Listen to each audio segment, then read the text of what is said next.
Surface S. तो बेटे अगर आपको याद हो, आप लोगों, बड़ा सिंपल क्वेश्चन है ये, आप सब लोगों ने पढ़ा हुआ है, वेट इज इक्वल टू या force of gravity is equal to G capital M small M over R square. Force of gravity is equal to, ये फॉर्मूला आप सब ने पढ़ा हुआ है, फोर्स ऑफ ग्रेविटी इसके इक्वल होती है। अब आपको पता है कि फोर्स ऑफ ग्रेविटी किसके इक्वल है, एम जी के, weight is equal to M G. तो यहां पर क्या आ जाएगा, जी capital M small M over R square, यहां पे ये आ जाएगा। ठीक है, अब बेटे ये वाला m इस m से कैंसिल हो जाएगा, तो ग्रेविटेशनल एक्सेलरेशन की वैल्यू क्या आई, gm ओवर आर स्क्वायर। अब उसने आपसे कहा है the mass of planet is 1/4, जो प्लैनेट है उसका मैस क्या हुआ है। अगर मैं इसको, अगर आप देखें तो g मैस के डायरेक्ट है और रेडियस स्क्वायर के इनवर्स है, तो रेडियस डायमीटर बाय 2 होता है, तो फिर g मैस के डायरेक्ट होगा और डायमीटर स्क्वायर के इनवर्स होगा। अगर रेडियस स्क्वायर के इनवर्स है तो डायमीटर स्क्वायर के भी इनवर्स ही होगा। अब उसने बोला कि प्लैनेट का मैस कितना हुआ है, 1/4, प्लैनेट का मैस 1/4 हुआ है, और डायमीटर कितना हुआ है, 4 टाइम बड़ा है, तो डायमीटर की जगह क्या लिखेंगे, 4 का स्क्वायर। तो बेटे 1/4 आ गया, और 4 का स्क्वायर क्या है, 16, तो आंसर आ जाएगा 1/64। तो जी की वैल्यू पहले से 1/64 टाइम हो जाएगी, 1/64, चार्ली ऑप्शन। ठीक है, मुश्किल नहीं है अगर आपको ये मेथड आता हो जो मैंने आपको बताया है। क्वेश्चन नंबर 2 में, a ring is rolling on an inclined plane, the ratio of linear and rotational kinetic energy। तो बेटे अगर आपको कल का टॉपिक याद हो, तो हमने रिंग की रोटेशनल काइनेटिक एनर्जी का फॉर्मूला ये जरा देखें, रिंग की जो हमने रोटेशनल काइनेटिक, रिंग या हुप, रोटेशनल ओवर लीनियर, तो बेटे जो हमने रिंग की रोटेशनल काइनेटिक एनर्जी निकाली थी वो भी हाफ एम बी स्क्वायर ही आई थी, और उसकी लीनियर काइनेटिक एनर्जी भी हाफ एम बी स्क्वायर ही होती है। रोटेशनल भी हाफ एम बी स्क्वायर है और उसकी लीनियर भी हाफ एम बी स्क्वायर होती है। तो बेटे ये हाफ एम बी स्क्वायर से कैंसिल हो जाएगा, आंसर इज 1:1। ठीक है, right answer is 1:1, Charlie. Okay बेटे, क्वेश्चन नंबर 3 है, the relation between linear velocity and angular velocity. तो बेटे ये मैंने आपको क्लास में भी बताया था, v is equal to R omega, v R omega के इक्वल होता है, लेकिन जब भी आप इसको वेक्टर फॉर्म में लिखेंगे तो लिखा जाएगा v is equal to omega cross R, v is equal to omega cross R. तो यहाँ पे राइट फॉर्मूला चार्ली है, omega cross R. Question number 4 में अगर आप देखें तो उसने आपको आर और ओमेगा बताया और आपसे लीनियर वेलोसिटी पूछता है। तो बेटे लीनियर वेलोसिटी निकालने के लिए ओमेगा क्रॉस आर है, तो इसको क्रॉस प्रोडक्ट के लिए मैंने आपको डिटर्मिनेंट मेथड सिखाया था, आई जे के, याद होगा आपको। ठीक है, अब बेटे इसमें आपके पास जो ओमेगा क्रॉस आर, पहले आपने ओमेगा वाला लिखना है, ओमेगा जे प्लस 2 के है, ओमेगा वाले में आई वाला कुछ भी नहीं है, जे वाला क्या है 1 और के वाला क्या है 2 के, और आर ओमेगा क्रॉस आर है तो पहले ओमेगा वाला लिखा, फिर आर वाला लिखें, आर में 3i + 4j है, 3i + 4j, और यहां पे 0 आ जाएगा। अब जरा देखें, जब हम आई की बात करेंगे तो आई वाला कॉलम और आई वाली रो छोड़ देंगे, 1 × 0 0, 4 × 2 8। फिर जब हम जे की बात करेंगे तो जे वाला कॉलम और जे वाली रो छोड़ देंगे, 0 × 0 0, -2 × 3 6। ठीक है, जब हम के की बात करेंगे तो के वाला कॉलम और के वाली रो छोड़ देंगे, ये 4 बचेंगे, इनका डिटर्मिनेंट लेंगे तो क्या आएगा, 0 × 4 0, और 3 × 1 3। तो यहां पर क्या आ जाएगा, -8i, और ये माइनस माइनस प्लस हो जाएगा, +6j 0 - 3, और यहां पे आ जाएगा -3k। तो बच्चों उस रिस्पेक्ट से आपके पास जो आंसर आएगा वो अल्फा आएगा। अल्फा कैसे आएगा, उसने माइनस कॉमन लिया हुआ है, अगर वो माइनस कॉमन लेगा तो यहां पर क्या आ जाएगा, 8i - 6j + 3k।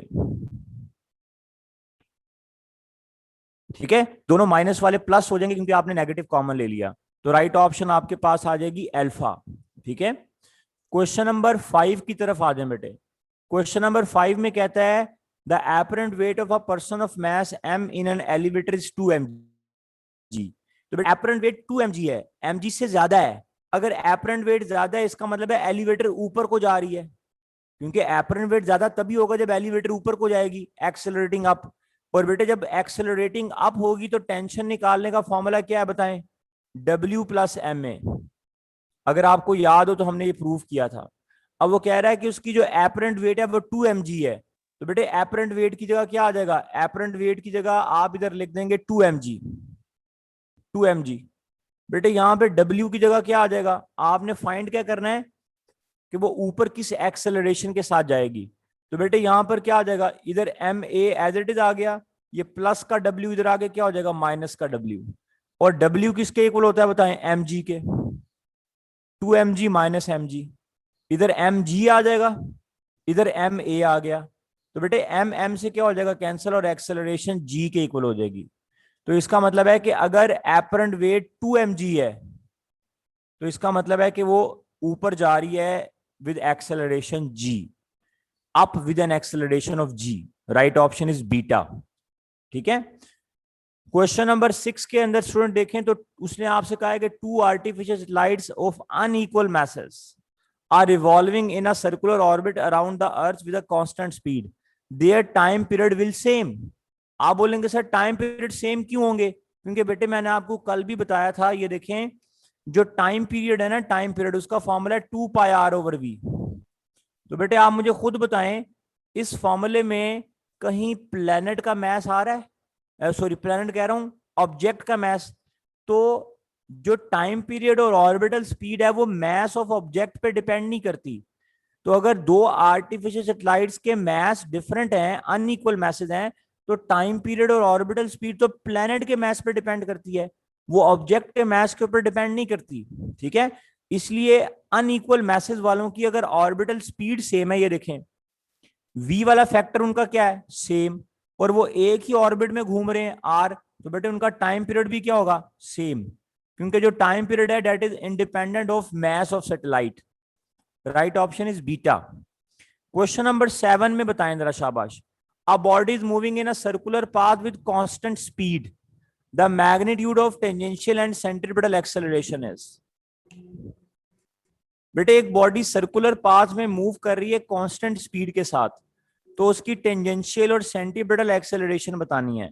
तो बेटे अगर स्पीड कांस्टेंट है, आप मुझे बताएं अगर v वाला फैक्टर कांस्टेंट होगा, अगर v क्या है कांस्टेंट, तो टेंजेंशियल एक्सेलरेशन होती है rate of change of velocity. अगर v कांस्टेंट है तो डेल्टा v जीरो आएगा, उसकी टेंजेंशियल एक्सेलरेशन जीरो होगी। लेकिन बेटे जो सेंट्रीपिटल, ये टेंजेंशियल एक्सेलरेशन का फॉर्मूला है,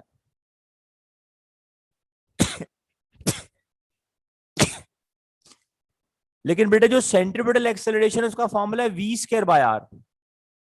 तो अगर आप देखें अगर v कांस्टेंट होगा तो यहाँ पे डेल्टा v नहीं है, सिर्फ v है, तो यहां पर फिर ये सेंट्रीपिटल एक्सेलरेशन तो जीरो नहीं होगी ना। तो जो बॉडी कांस्टेंट स्पीड से घूमेगी तो उसकी टेंजेंशियल जीरो होगी, क्योंकि टेंजेंशियल में अगर स्पीड कांस्टेंट होगी तो डेल्टा v जीरो हो जाएगा। लेकिन बच्चों जो हमारे पास सेंट्रीपिटल है उसमें v²/r है, v²/r, और ये वाला जो v है यहाँ पे डेल्टा v नहीं है, तो अगर v कांस्टेंट होगा तो आंसर जीरो नहीं आएगा, तो यहाँ पे राइट ऑप्शन आएगी चार्ली। ठीक है। क्वेश्चन नंबर 8 के अंदर, the gravitational force between two masses is 36 newton, if the distance between the mass is tripled the force of gravity will become what.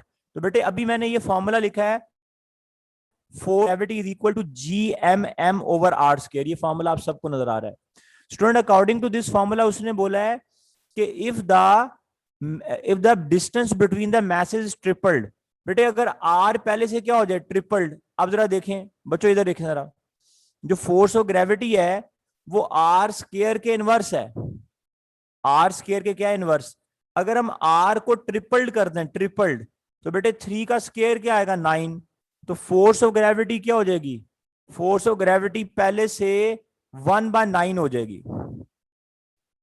Means जो फोर्स ऑफ ग्रेविटी है वो 1/9 हो जाएगी, 1/9, f/9, पहले का 1/9। तो पहले कितनी थी 36 न्यूटन, तो 36/9 क्या आ जाएगा 4 Newton. Right option is delta. Question number 9 में a satellite is revolving around the sun in a circular orbit with uniform velocity v. If the gravitational force suddenly disappear, the velocity of slide will remain v. देखें, अगर gravity खत्म हो जाएगी तो अभी भी satellite की स्पीड v रहेगी, लेकिन सैटेलाइट का जो सर्कुलर पाथ है वो खत्म हो जाएगा। लेट अस सपोज, मैं आपको एग्जांपल देता हूं, अगर चांद जो कि if the sun is disappear, sun तमाम प्लैनेट्स को ग्रेविटी दे रहा है, अगर सन डिसअपियर हो जाएगा तो तमाम प्लैनेट्स सर्कुलर पाथ के बजाय स्ट्रेट पाथ में बाहर निकलेंगे, और उसी स्पीड से बाहर निकलेंगे जिस स्पीड से वो सर्कुलर पाथ में घूम रहे थे। ठीक है, तो अगर ग्रेविटेशन फोर्स मिलना बंद होगी तो वो सर्कुलर पाथ खत्म हो जाएगा और वो उसी स्पीड से जिससे वो घूम रहे थे उसी से बाहर निकल जाएंगे। तो यहां पे राइट ऑप्शन आएगा चार्ली। क्वेश्चन नंबर 10 आपकी बुक का शॉर्ट क्वेश्चन का उसने एमसीक्यू बनाया हुआ है। For which position will the maximum blood pressure in the body will have the smallest value. बेटे जो आपका मैक्सिमम ब्लड प्रेशर है ना उसकी वैल्यू होती है 120 टॉर। बेटे कभी आपने नोटिस किया होगा डॉक्टर साहब जब भी आपका ब्लड प्रेशर मेजर करते हैं कभी आपसे ये नहीं कहते बेटे आप खड़े हो जाएं आपका ब्लड प्रेशर मेजर करने लगे, नहीं। जो आइडियल कंडीशन होती है ब्लड प्रेशर मेजर करने की वो होती है जब जब एक पेशेंट लेटा हुआ हो। जब एक पेशेंट लेटा हुआ होगा और खड़ा हुआ होगा उसकी वैल्यूज डिफरेंट आएंगी, because when you are in lying position, when you are in lying position your all body parts are in same position. Heart को तमाम जगह से ब्लड खींचने के लिए एक जितना फोर्स लगानी पड़ेगी।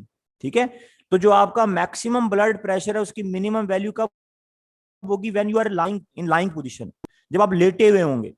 ठीक है, तो कभी आप नोटिस कीजिएगा आप खड़ा होकर अपना ब्लड प्रेशर मेजर करें वो आएगा 122 123 नॉर्मल बंदे का, उसको लिटा के उसका ब्लड प्रेशर मेजर करें तो वो 120 आ रहा होगा। तो यहाँ पे राइट ऑप्शन आ जाएगी चार्ली। ठीक है स्टूडेंट, क्वेश्चन नंबर 11 आपने मुझे 125 के ऊपर बता देना है कि सर 125 हो गया। क्वेश्चन नंबर 11 में, a string can withstand a tension of 25 Newton. What is the greatest speed at which the speed of mass 1 kilogram can be built in horizontal circle using 1 meter length of string? बेटे उसने tension बताई है और उसने कहा है कि horizontal circle है। बेटे अगर आपको याद हो तो मैंने आपको बताया था कि हॉरिजॉन्टल सर्कल में टेंशन ही सेंट्रीपिटल फोर्स के इक्वल होती है, जिसका मतलब MV square by R. Tension ही सेंट्रीपिटल फोर्स का काम करती है। अब उसने आपसे पूछा है बॉडी का मास भी बताया है, सर्कल का रेडियस भी बताया, उसने स्पीड पूछा है, तो बेटे यहां से आपने v बताना है, ये वाला v। तो बेटे v किसके इक्वल होगा? T R over M is equal to V square. तो v किसके इक्वल होगा? अंडर रूट टेंशन, टेंशन 25 है, सर्कल का रेडियस 1 है, मास भी 1 है, तो अंडर रूट 25 5 हो जाएगा। Right option is Charlie. A girl sit near the edge of rotation circular platform. एक प्लेटफॉर्म रोटेट कर रहा है और लड़की उसकी एज पे बैठी हुई है। If the girl move away from circumference toward the centre. अब जरा देखें, ये सेंटर है और लड़की यहां पे बैठी है, तो इस वक्त आर ये है, ये आर है। जब लड़की सर्कमफ्रेंस से सेंटर की तरफ आएगी तो आर कम होगा, आर विल डिक्रीज, और आर के कम होने से मूवमेंट ऑफ इनर्शिया कम होगा, एम आर स्क्वायर। जब आर कम होगा तो मूवमेंट ऑफ इनर्शिया कम होगा। And according to law of conservation of momentum, अगर आपको याद हो, according to law of conservation of momentum movement of inertia inversely proportional to angular velocity. तो बेटे जब लड़की सर्कमफ्रेंस से सेंटर की तरफ आएगी तो आर कम होगा जिससे मूवमेंट ऑफ इनर्शिया कम होगा, और मूवमेंट ऑफ इनर्शिया के कम होने से एंगुलर वेलोसिटी बढ़ जाएगी, it's angular velocity will increase. Right option is beta. ऐसे सवाल बहुत ज्यादा आते हैं इस चैप्टर में से। ठीक है, wind storm is blowing over a house, the force due to wind storm act as. बेटे ये ना एक चीज है जो कल के लेक्चर में मैं आपको बताना भूल गया था, बड़े ध्यान से बच्चों मेरी बात सुननी है। The wind storm is blowing over a house, the force due to wind storm is. बेटे जरा देखें, हमारे पास एक ये घर की छत है। ठीक है, बल्कि रेस करके दोबारा लिख देता हूं क्योंकि ये पॉइंट बड़ा टेक्निकल है जो मैं आपको बताने वाला हूं। सब बच्चे बड़े ध्यान से सुनिएगा, इसमें से किसी क्वेश्चन का स्क्रीनशॉट लेना तो आप ले लें।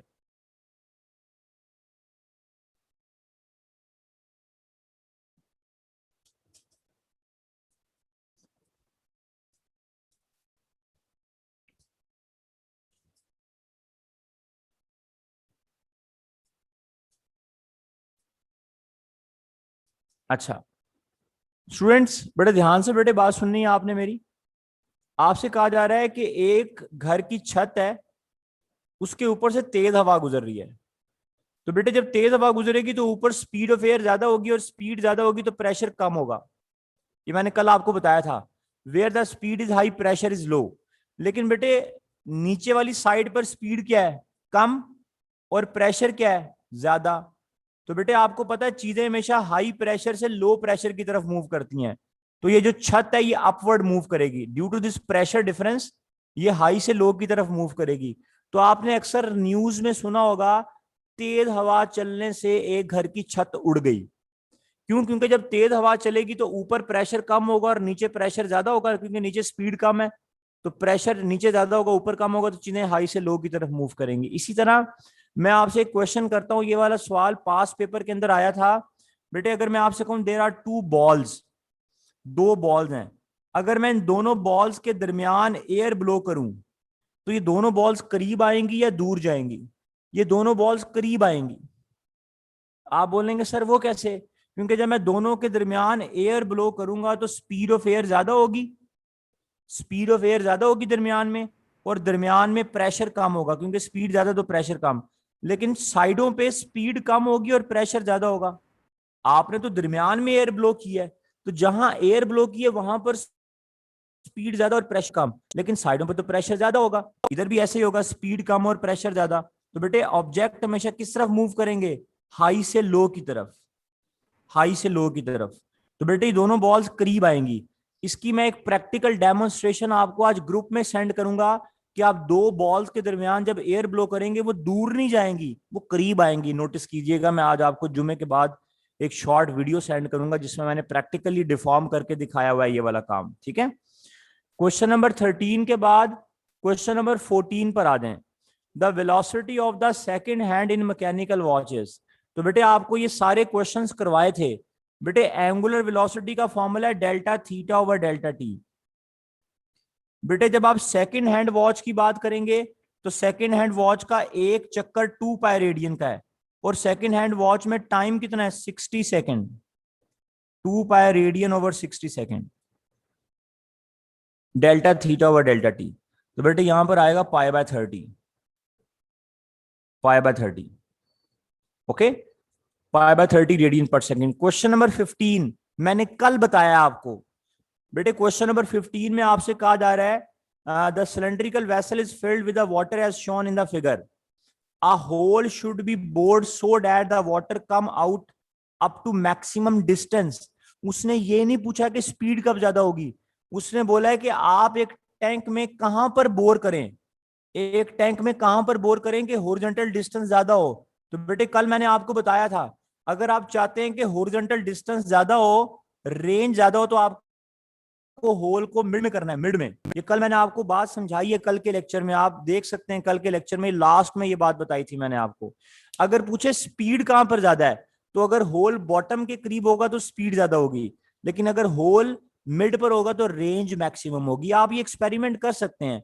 एक 1.5 लीटर बॉटल लें, उसमें पानी भर के उसमें एक मिड में सुराख करें, आप देखेंगे हॉरिजॉन्टल रेंज ज्यादा है, पानी दूर तक जाएगा। ओके, क्वेश्चन नंबर 16 के अंदर a tank of height 5 metre, हमने 20 क्वेश्चन करने हैं बेटे आज इंशाल्लाह। A tank of height 15 metre is full of water. Height given है, there is a hole of cross section 1 centimetre square, the initial volume water will come out. आपने volume बताना है इन पर सेकेंड। तो बेटे आपको लास्ट टाइम एक formula बताया था, area into speed is equal to volume over time. उसने आपसे वॉल्यूम फ्लो रेट पूछा है। अब वॉल्यूम फ्लो रेट का फॉर्मूला एरिया इंटू स्पीड है, और ये वाली स्पीड किस तरह निकलेगी? √2gh, क्योंकि उसने बोला जो पानी बाहर आ रहा है, तो जो पानी बाहर आ रहा है उसकी स्पीड निकालते हैं √2gh से, स्पीड ऑफ इफ्लक्स, टॉरिस-सेलिस थ्योरम। तो बेटे यहां पर वॉल्यूम ओवर टाइम निकालने के लिए आप ये वाला फॉर्मूला यूज करेंगे। ठीक है, अब एरिया किसके इक्वल है? 1 सेंटीमीटर स्क्वायर। बेटे सेंटी की जगह क्या आ जाएगा? -2 का स्क्वायर। √2g की जगह क्या आ जाएगा? 9.8। और हाइट की जगह क्या आ जाएगा? 5। 5। तो बेटे यहां पे अगर आप देखें तो 2 इंटू 10, 5 इंटू 10 20, 5 इंटू 10 50, 50 इंटू 200, तो इसका आंसर 10 आ जाएगा। और यहां पर आ जाएगा -4, तो बेटे इधर आ जाएगा 10⁻³ मीटर क्यूब पर second, metre cube over second. Right option is alpha. Question number 17 एक बड़ा मशहूर सवाल है, अक्सर आया होता है ये बोर्ड के अंदर, मतलब बोर्ड में कह रहा हूं, ये अक्सर डिफरेंट यूनिवर्सिटीज के अंदर देखा जाता है। अब मंकी इज एक्सेलरेटिंग डाउन, एक मंकी नीचे आ रहा है, तो बेटे अगर मंकी नीचे आएगा तो लिफ्ट नीचे आती है, तो एपरेंट वेट का फॉर्मूला क्या होता है? W minus M A. W plus M A कब होता है? जब लिफ्ट ऊपर जाती है। इसी तरह जब मंकी नीचे आएगा तो एपरेंट वेट होगा W minus M A. Whose breaking strength is 2/3 of its weight. जो टेंशन है ना उसको ब्रेकिंग स्ट्रेंथ भी कहते हैं। जो टेंशन है वो 2/3 है वेट के, 2/3 ऑफ वेट। यहां पे W माइनस एम ए आ जाएगा। आपने क्या बताना है? आपने बताना है कि मंकी की एक्सेलरेशन क्या होगी। तो बेटे ये माइनस एम ए इधर आके प्लस एम ए हो जाएगा, और ये +2/3W इधर आके -2/3W हो जाएगा। यहां से बेटे 3 एलसीएम आ जाएगा, इधर आ जाएगा 3W माइनस 2W, तो बेटे यहां पे आ जाएगा W/3। तो बेटे यहां पर क्या हो जाएगा बताएं? MA is equal to W/3, और बेटे W किसके इक्वल है? mg के, mg/3। तो बेटे ये वाला m इस m से कैंसिल, तो एक्सेलरेशन क्या आ जाएगी? G/3, G/3, 1/3G। Right option is alpha. ठीक है।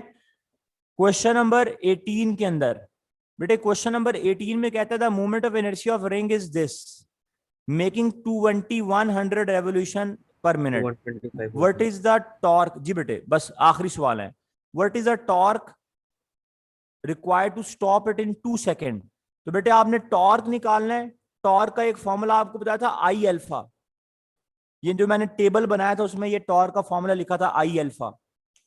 टॉर्क वैसे होता है, टॉर्क का वैसे फॉर्मूला है moment arm F is equal to M A. तो फोर्स का एनालोगस टॉर्क, मास का मोमेंट ऑफ इनर्शिया, और एक्सेलरेशन का एंगुलर एक्सेलरेशन।